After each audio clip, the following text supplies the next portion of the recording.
there, how you doing? Well, welcome back to my Cave of Cool Books.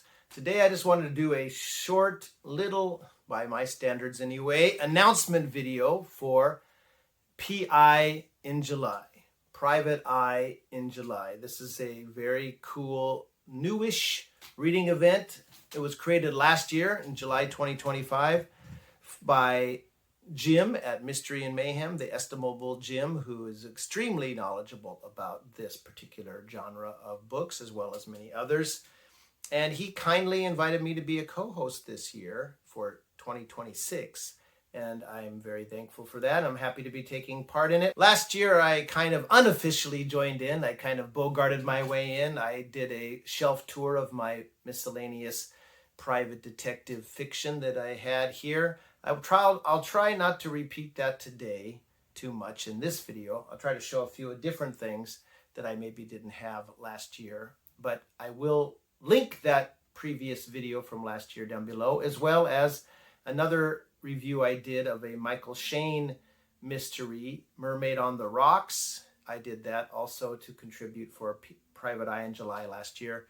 Both of those I'll link to below because I think they're pretty fun videos. And of course, besides me, there are several other people, great booktubers joining in to talk about private detective, private eye fiction of all kinds for this event.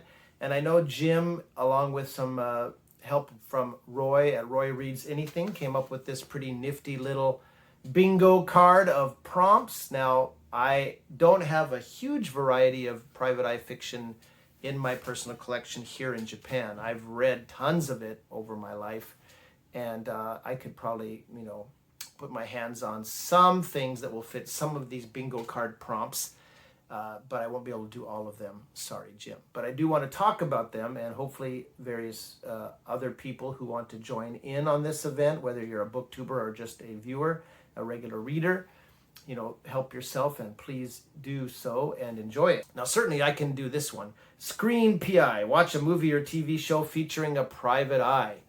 That I can do. I have a ton of private eye detective shows on DVD and Blu-ray. I have the Rockford Files, of course, and Magna PI on Blue. I also have the first couple seasons of Simon and Simon, another great 80s private detective show. I believe that's set in San Diego. I have the 50s Mike Hammer and the 80s Mike Hammer. The first one has Darren McGavin as Mike Hammer. Mickey Splain's two-fisted knee to the face on the Crims, seducing, sexy femme fatale's character. Darren McGavin is really fun in that 2-season-long syndicated series from the 50s, Mickey Splain's Mike Hammer, and then Mickey Splain's Mike Hammer with Stacy Keach from the 80s. I have the first couple of seasons of the first iteration of that. I also have Johnny Staccato with John Cassavetes. A ton of others from the 70s, Cannon, Longstreet.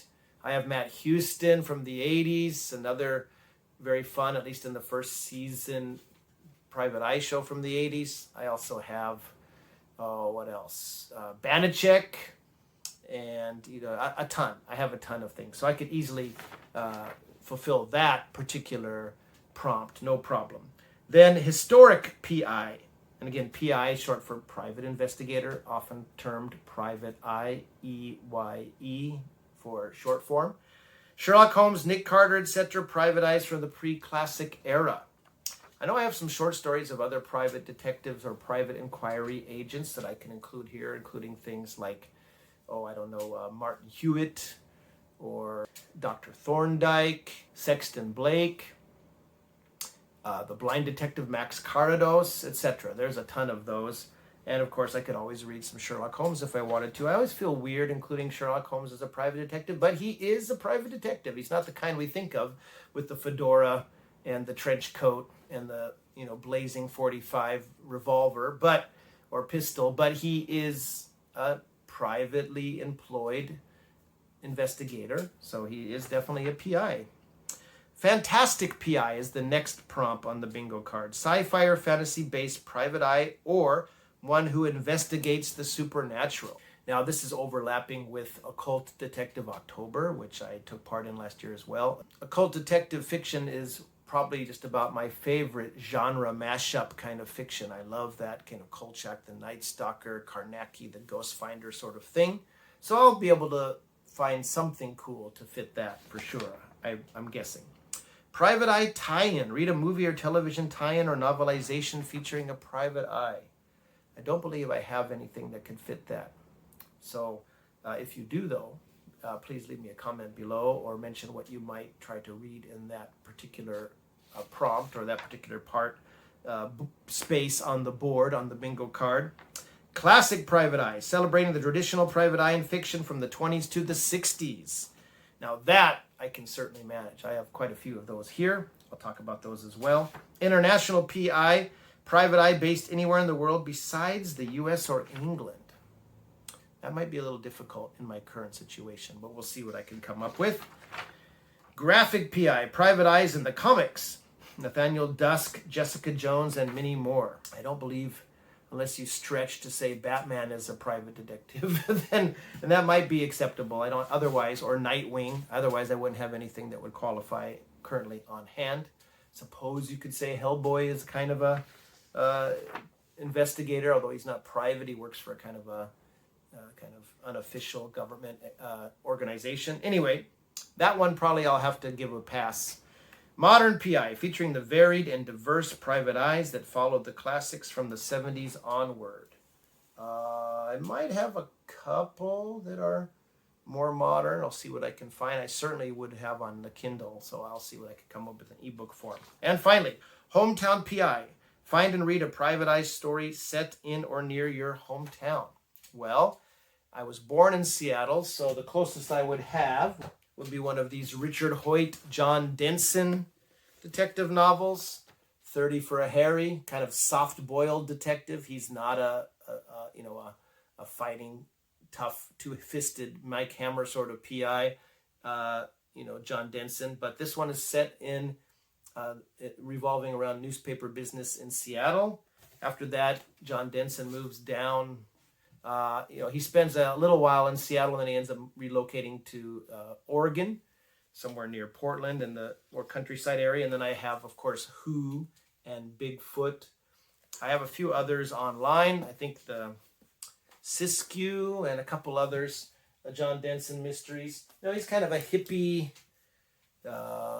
eco-friendly sort of detective. He's helped in many of the books by his Indian shaman friend, Willie Prettybird. Those are fun books. I talked about some of those in my private eye fiction bookshelf tour last year.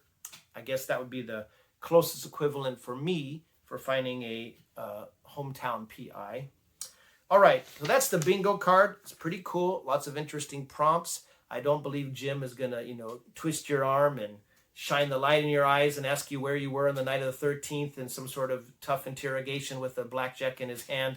If you don't do any of these prompts, just read any kind of private eye detective novel and you'll probably qualify for one of them if you're interested in joining in. So what might I possibly read? A few possibilities that I believe didn't talk about last year in the private eye bookshelf tour that I did.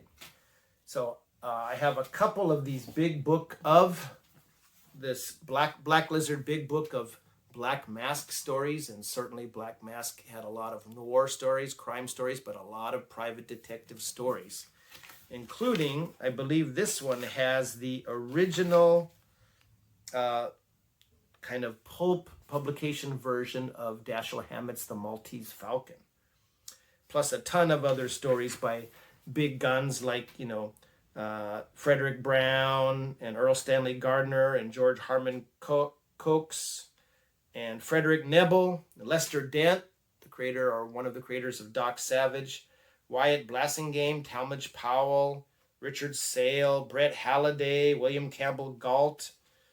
Who else we got here? William Cole, Carol John Daly. We got John D. McDonald has a story in here.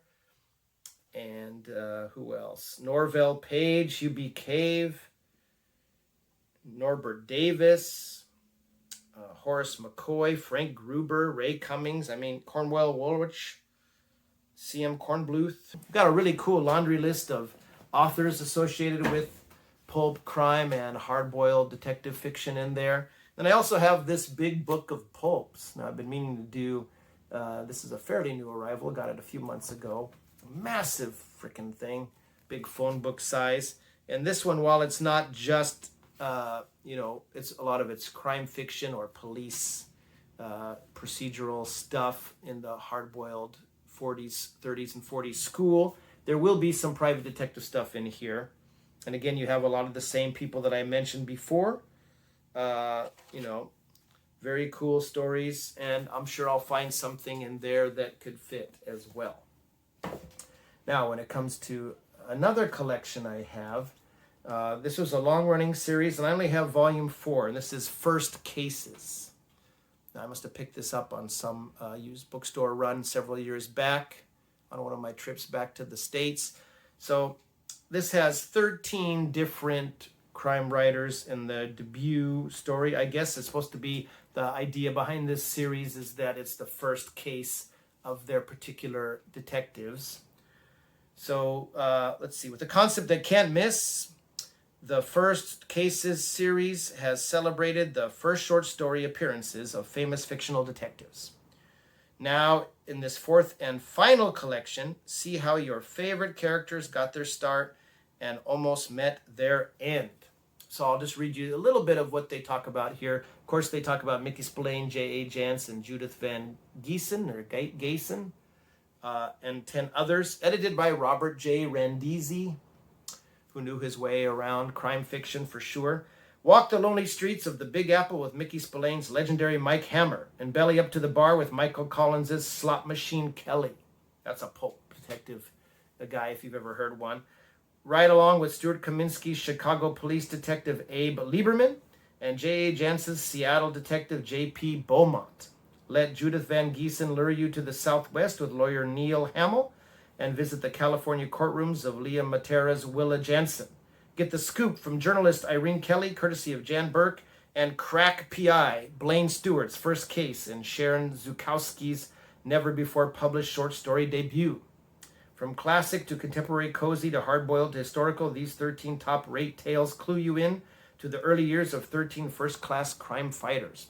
I guess that's in the eye of the beholder, but certainly some of these will be PIs, including Mike Hammer, Slot Machine Kelly. Let's see, we got a Moore and Murphy Trace story. I'm not sure if that's a thriller or an actual PI. Charlie Resnick, J.P. Beaumont, Blaine Stewart, Abe Lieberman. We have one by Man Myers, a Peter Toneman story. I don't know if he's a private detective or not. Owen Keene by Terrence Faherty. Anyway, many of those will be private detectives, private eyes, so I'll definitely read at least the first Mike Hammer and a few others. That's pretty cool. Speaking of Mike Hammer, earlier this year I read and reviewed The Twisted Thing. I think the 9th Mike Hammer entry. And boy, that was a lot of fun. Hammer's a crazy character, and he just is a rabid dog against any bad guy, shooting, killing, maiming, whatever he has to do, breaking bones. He's hardcore private eye detective character. And I have, I believe, the following book after The Twisted Thing called The Snake. You got this is the painted cover actually, with a kind of cool snake ring around a attractive young lady there. First time in paperback, Mickey Spillane, a Mike Hammer mystery thriller. Now this was published, it's got some nice red text block there. In 1964, The Snake is almost certainly Mike Hammer's best case, ending with the damnedest last-second rescue in history. From a New York Times Book Review. Doesn't ever talk about anything in the actual plot. The Spillane of I, the Jury, and Kiss Me Deadly fame does it again with The Snake. Made to order for the no-hold-barred Spillane fans, this is a yarn of violence and vengeance that zeroes Mike Hammer into the middle of an old crime. Velda, Hammer's voluptuous, long-lost love, takes in a baby-faced blonde, a kiss-me-deadly type who's running away from a rich stepfather she hates and fears. When 2 gunmen come shooting for the runaway, Hammer takes over. Crooked politicos, snarling hoods, and sex-hungry females all try to slow down the two-fisted private eye, but Hammer smashes it out to the desperate end. to a grisly and shocking solution that tops anything Spillane has ever written, anything that you have ever read. Well, let's see if that's an overstatement or not. It sounds like an overstatement, but you never know. The Twisted Thing was pretty damn twisted with quite an ending. So I had a hell of a time with that book, and so I'll be trying to get to this one probably in July. I have several Ross MacDonald, Lou Archer novels. This is one I haven't read, The Far Side of the Dollar. I did talk about this one briefly in my Private Eye fiction bookshelf tour last year. Lou Archer's Los Angeles-based Private Eye. This one sounds good. And Hollywood-based mystery. I don't know if that's Ross MacDonald trying to look like a PI in the back there, but interesting paperback from Bantam. Ross MacDonald, one of the big, I guess you could say one of the big three, maybe, along with Raymond Chandler and Dashiell Hammett. We also have John D. MacDonald. I didn't pull any of his out, but I have several Travis McGee books I could always read.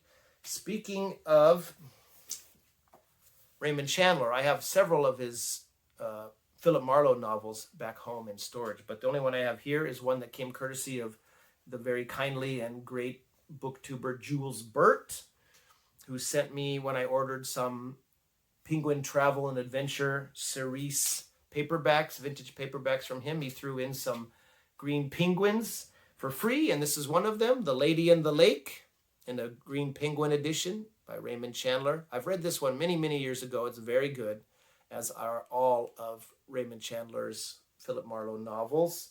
I might get to that one this particular July. I have a lot of Robert B. Parker's Spencer novels. I also have some of his Jesse Stone novels. This one's Stone Cold.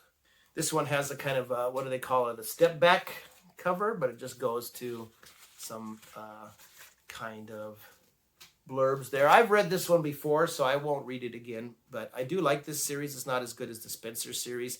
Tom Selleck, an older post-Magnum Tom Selleck, starred in several TV movies playing Jesse Stone, who's a former cop who becomes the kind of, I believe, sheriff or police captain of a small town, somewhere probably in Massachusetts, somewhere out of Boston, named Paradise.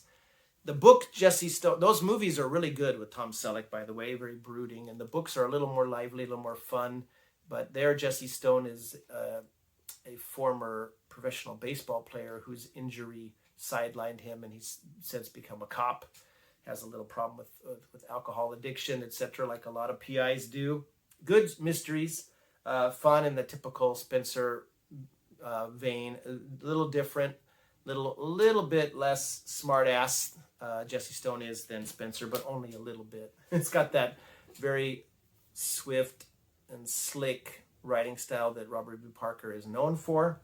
Definitely recommend checking out some of his early Spencer novels before they get a little too cozy and comfortable as they go on. They're always fun to read, no matter which number they are. Just go with the original author, Robert B. Parker. None of the other ones that other people took over. Other people like Ace Atkins continued on with. They're okay, but they're not the real deal as far as I'm concerned.